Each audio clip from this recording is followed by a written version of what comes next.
Hello everybody, I've been doing some thinking, and that's going to be the theme of this episode. What have I been thinking about? Well, mostly how to stay alive, because the heatwave's been bloody horrible. But it's about to come to an end, so... Anyway, Mist. Why is he on our screen? Mist is our bot laner, and I don't think you actually strictly have to play attack damage carry champions in the bottom lane. I'm a sucker for doing that because that's what happens in League of Legends. And I think it suits Mist. Because these four stats down here, the personality stats, well, their aggression is very, very low. And that means they don't like taking many risks. I don't know, maybe that just influences how much they're likely to recall, like what HP they have to have missing before they go, oh, I don't like the look of this. But it might also influence where exactly a player wants to stand and all that kind of stuff during a fight, and whether or not they do or do not want to engage. So if you've got low aggression, at least in my head, it would logically make sense that you don't want to put a low aggression character on a champion that really needs to engage and actually be aggressive and take risks. And sometimes with Mist, I feel like they're not the best Ghost player, Ghost being a champion that is exclusively short-ranged. But what about Gunnar? Now, Gunnar is a champion that we haven't really featured all that much on the Redshirts, and when I have played Gunnar, I think I've exclusively played Gunnar in the jungle position. But I think I was a fool. I think I was a fool for having done that. And I think that Gunnar should be played, in our case it will be bottom lane with Mist. Because Gunnar has a passive, that's their level 1 ability, can attack enemies while moving, and then from level 3 they gain extra movement speed. Their second ability, empower their auto attacks, every third attack becomes a slow. And their final ultimate ability, empower attacks for 10 seconds. And well, that means there's zero skill shots. And that seems pretty good, because the other thing about Mist is that, like a lot of our players, he's alright, but we are playing at a level of competition now where most of our opponents have at least a handful of players where they've got stats in the 80 plus region. As you see, Mist, most of his stats are barely above 50. So, although his skill accuracy is it's not rubbish, compared to somebody who's got a skill dodging rating of, let's say, 80 or 90, 52 isn't very good. So I think putting Mist, one, it mitigates obviously completely the skill shot accuracy problem, and two, is just not very aggressive. So giving me a champion that has a lot of movement speed but is entirely ranged might allow them to feel just a little bit more relaxed, a little bit more comfortable out there. That's all I'm saying. So what we're going to do is we're going to have a look at a game where we put Mist on Gunnar. We see how it goes. Hello, we're in a game. I'm talking over it, by the way, retrospectively. This is a replay. This is not me reacting to the game live. But I want to, well, because I didn't really want to record while it was really hot. I needed fans on in my room. Okay. So it's a little bit cooler now, so I'm going to talk over just some historical things that happened, because I also still wanted to play the game. And yeah, I find it really challenging to play this game with multiple saves, because each save, your meta changes. So I really wanted to play the game. I wasn't able to kind of record at the same time. So anyway, so this is what we're getting. Anyway, look. We've got Mist in the bottom lane on that Gunnar pick. And we're hoping that it'll provide a lot of value for us. You can see them there, weaving in some auto attacks while they run around. Didn't pick up the kill. And I think if Mist had been a little bit more aggressive in that situation, he may have picked up the kill. Because he could have done a turret dive and probably tanked one turret shot. An auto attack might have been enough for him to get the kill. But he doesn't go for it, and that's okay. Otherwise, this draft, we have our support on Prisoner, which is an engaged champion with a taunt. We've got Lancer, who loves to engage, and we've got Cavalry, who is, well, the quintessential engaged champion. So we have a lot of melee focus in most of our other positions. The only one where we don't is our mid laner, which is kind of ironic, actually. I've been all like, oh yeah, here's how I'm going to draft around Mist, and then our mid laner, Frosty, notoriously aggressive. 92 aggression, plus 90 roaming. They love to get their hands dirty. So maybe a mage isn't to their advantage. And that's the thing with drafting and this game. You're not always going to find the perfect pick for every player. You gotta think, how's everything going to come together as a team? And we needed a bit of magic damage. And what Dark Mage offers also is a root. So we have a taunt in Prisoner. I think there's kind of a root or some sort of stun that Cavalry has as part of their kit. And Lancer can also go in. So I feel like they'll all pair well together as long as we can keep Gunner alive. And in this team fight, we don't take the Serpent, but you can see a glimpse of what I wanted. Gunner was kept alive throughout that, had a lot of uptime. The enemy team were focused on having to go through everything else. Ultimately, we lose because our mage is picked off. But it's not terrible signs. I mean, this is a worse sign. This doesn't look the best, although maybe we can turn it around.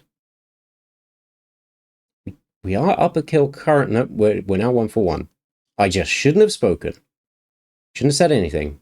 Because now we're down 2 kills to 1. A little bit of stupidity from our team. But that's okay. I mean, it's not okay. And I'll be having a severe team talk with them later on, I assure you. Because this will be the last time that happens, definitely. But hopefully we'll see here as the team march into the Morgard pit. Well, we didn't really get to see Gunner do anything there. We did pick off their jungler. And now here we go. Gunner's got some uptimes, got some space, can weave in and out. And the other thing with Gunner is that because they're so attack speed focused, you can just go full crit. Full attack speed, full move speed. And it's going to synergize with all of their, if I say abilities, I mean passives, really. But there we go. That was it. That was all we needed. We've overwhelmed the enemy team. This game's going to end quickly. Let's have another look. Let's have another look at that Gunner pick in a different game and see. Okay, so it's another Gunner draft. Once again, Frosty in the mid lane on the Dark Mage. We've got Hammer in the top lane and Knight as our support. Knight kind of similar to Prisoner because they've got a taunt. And one of the nice things about Knight is that their taunt is on a... And maybe it's based on the patch that we're on, like it might... in-world patch. But their cooldown on their taunt is very, very low, so sometimes you can just kind of trap an opponent under your turret. Get some cheesy kills. One weird thing that I've done is I've drafted the Demon, which I don't normally do in my jungle position, but their ganks are kind of good. Clown at the moment in our save is just getting permabanned because they're so strong, basically. Demon is probably one of the closer champions to Clown because they have a teleport ability. That's their first ability, I think. Yeah, they can swap positions with someone and get a big demon hand, so that's good. So we're looking at Demon in this game to provide some burst, just like the Clown would. Also, a little bit of disruption with their teleport. Clown does have a teleport, but it doesn't displace people. It just allows them to pop up like an annoying Shaco or something. But I think as we turn our attention here to the bottom lane, the Knight Gunner combo could be quite good in general because there should be a lot of focus on Knight. Knight will want to take up space and taunt and do all of that kind of stuff. And Gunner can just chill in the back line, popping off auto attacks, right? So far, we haven't achieved much, but the enemy have a annoying bot lane because they got the Illusionist, and the Illusionist, there, I can barely speak, the Illusionist. Anyway, we hunted him down there. But they have their own taunts and fears, so I guess they can kind of tell our Knight to go away. Anyway, here we go, look at that, Mist I bring in some auto attacks. Now he's attacking the snake. We'll see if this works out for us. And it does. Happens to be the case. I don't think I covered this earlier. Gunner, as an individual champion, has received nerfs in our patch history to their base, like attack and their attack scaling, perhaps. But they've received buffs to all of their magic resist, armor, HP, that kind of thing. Like, all of them have been buffed. So they're actually quite durable, which might be another thing that particularly benefits players that are predisposed towards running away. I don't know if it does or not, but more health is always a good thing. Anyway, this team fight not going to go so well for us. We kind of just got completely and utterly blown up there. Which is a shame. I don't think Hammer ever really got into a position to affect the fight properly. We just kind of all died. But the enemy team, I tell you what, their damage on this Morguard is actually pretty shocking. We might have a chance to do something here. Shadowmancer ult is thrown down. Team is kind of falling apart. Mist is there in the shadows, but they've kind of walked themselves away from all of their allies, so I think not the best positioning from them. We are going to lose the Morguard. Partially as a result of that. See if we can make anything work here. We need to mount a good defense, because if we don't, then, well, we're going to lose this game. And that won't be a very good showcase of the Gunner. We're going to give the Serpent, which makes sense, push out some lanes, try and recover. So we get a Shadowmancer ult that actually kind of just lets us disengage. But here's Mist, absolutely running down the Shadowmancer. Oh, come on, mate. Yeah, just a little bit more aggression, they would have had that. I think Gunner, because of their speed, their relentless damage, and they're probably actually quite good as a split pusher, like in a solo lane. And sometimes this happens where normally you would never have your AD carry abandoned and split pushing. That's not a normal thing that you would see in a professional League of Legends style game.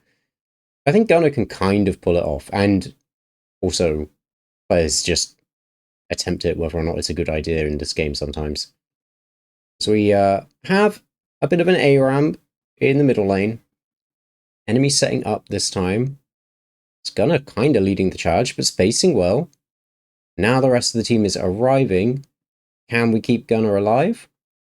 Can we keep, actually, our jungler alive? They're backing off now. Do a re-engage. Both teams indecisive in that fight, but now Gunner's got some uptime. And the enemy were also staggered in their approach. It seems to be working out for us. It seems to be working out. Not sure how much that was down to the Gunner pick and more just the enemy messing up the way that they handled the entire fight. But we pick up a... oh god. Tim's tired from the heat, but we pick up the Morguard.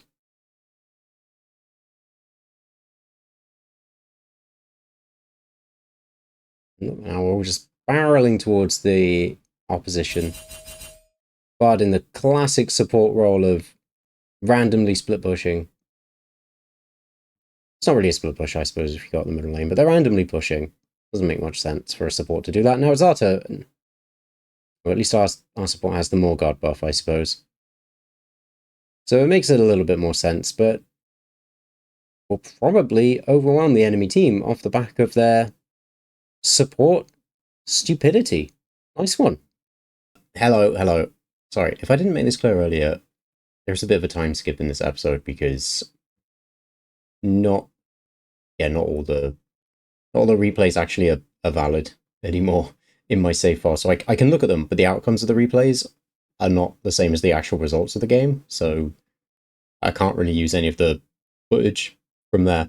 But this is a look at Mist and their stats. And as you can see, and it's kind of the reason for the focus on this episode, Gunner picked 3 times, got 3 wins, 100% win rate on Gunner, and that's really pushed us up the leaderboard because in the previous episode we got our first win of the season, and now, in large part, thanks to the gunner pick, we've picked up 3 more in a row.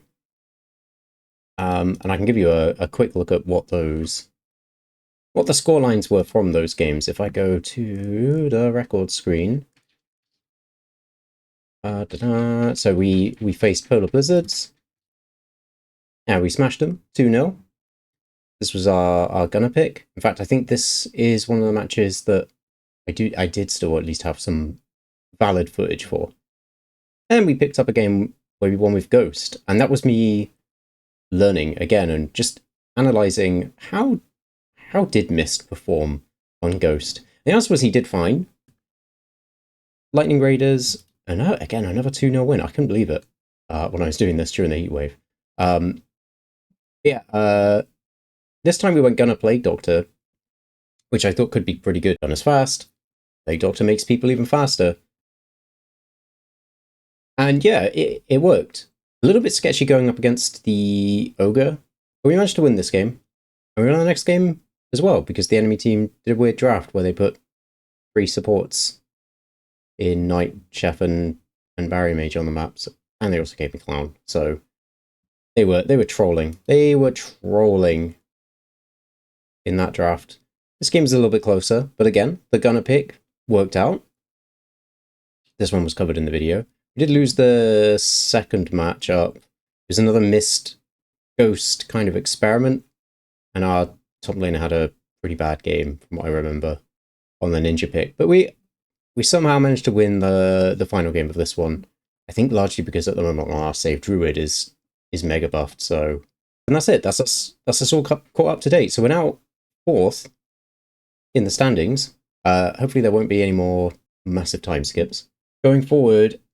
I continue to plan on using Gunner in the way that we've been using them. We'll see if teams start reacting. I know Gunner has been reasonably popular pick. Let's see if I got the statistics. Yeah, 14th most picked and banned champion. Not like mega popular. They're not over 50%, but they're pretty damn popular. Not that far away from 50%. As you can see, currently it's Dokaibe, Werewolf, Druid, Lightning Mage, and Clown that have absolutely crazy ban pick percentages, especially Dokaibe and down to Druid. Over 80% is kind of nuts. So yeah, the real high priority picks in our patch are these. I kind of want to try it at some point as well, playing with the Illusionist a bit more. I did attempt some mid lane games of them in the past, and they weren't great because of the lack of wave clear, but they might actually serve really well as an AP carry when paired with a support that can help them clear the wave a little bit. So that might be something that we experiment with on our friend Mist, because Mist has been pretty good on Lightning Mage. But anyway, I'm getting ahead of myself. That's it for this video. Redshirts doing really well. Our finances are still not looking great. I mean, if we end up finishing inside the top 4, I think we'll get a cash bonus. And unlike last season, if you do well in the playoffs, if you do really well, you'll qualify for the Premier kind of international tournament for the split. But even if you don't do that well, there's a good chance that you'll qualify for the, I guess, the equivalent of the Europa League, but not the Champions League, right? So there's a lot more options for us if we can have a successful domestic campaign. There's a lot more options for us to see some interesting things with some international games. So that could be fun. Depends on whether we make it or not, though. Only time will tell if that continues.